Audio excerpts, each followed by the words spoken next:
In this short little video that I made, I'm going to tell you as much as I can about my experience this week in trial.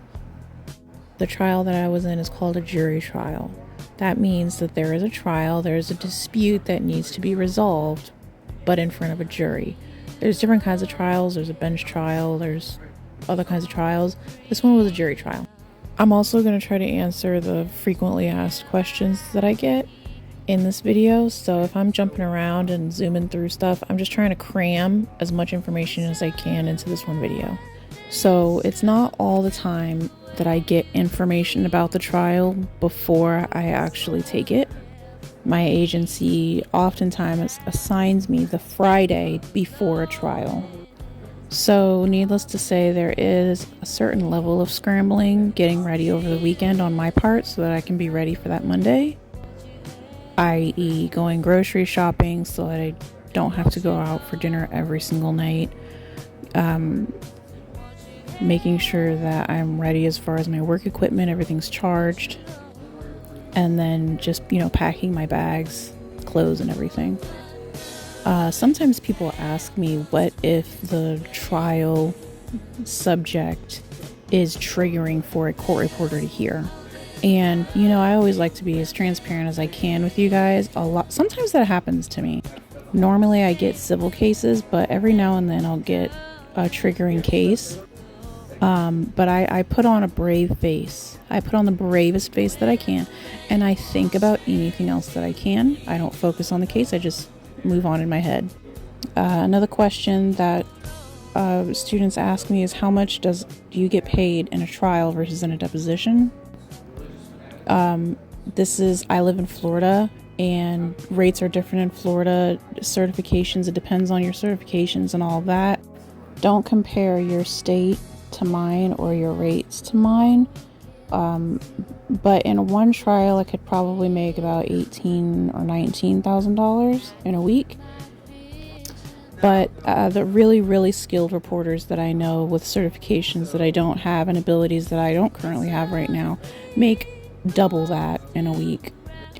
Another question that I get is, what is the hardest part about taking down a jury trial as a reporter? And my opinion is the jury selection. Sometimes 60 different jurors are sitting in my courtroom, and I need to have 60 different designations so that it shows up correctly on my transcript. And did I forget to mention that this is a real-time trial that I'm currently in? So that means that the attorneys are looking at my transcript as I am writing it in real time, live.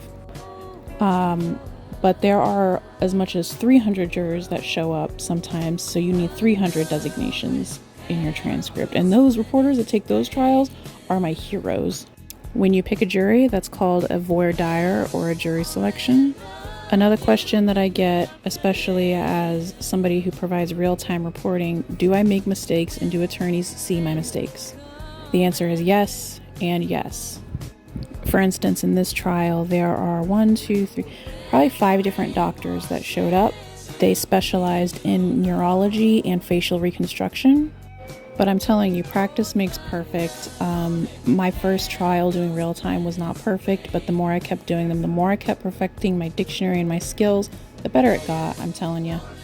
But this is why I stress to students not to skip the theory part of their schooling or to slacken the speed part of their schooling, because the point of being a record keeper is having a flawless or darn near flawless record. And that's where your money is made, when you can produce a transcript on the spot that increases the page rates. But if you have to sit and edit a transcript because there's so many mistakes, it takes longer to produce a transcript. So here I am after a long day of reporting, going in, fixing my mistakes, adding words to my dictionary. What briefs can I use for tomorrow to make my job easier? Because tonight I am producing a rough transcript to an attorney. I also, side note, want to stress how important it is to have good equipment. I'm always asking around to other reporters, what are you using? Anyway, though, I plan on making more videos like this, so if you have more questions that you would like for me to answer, I am more than happy to.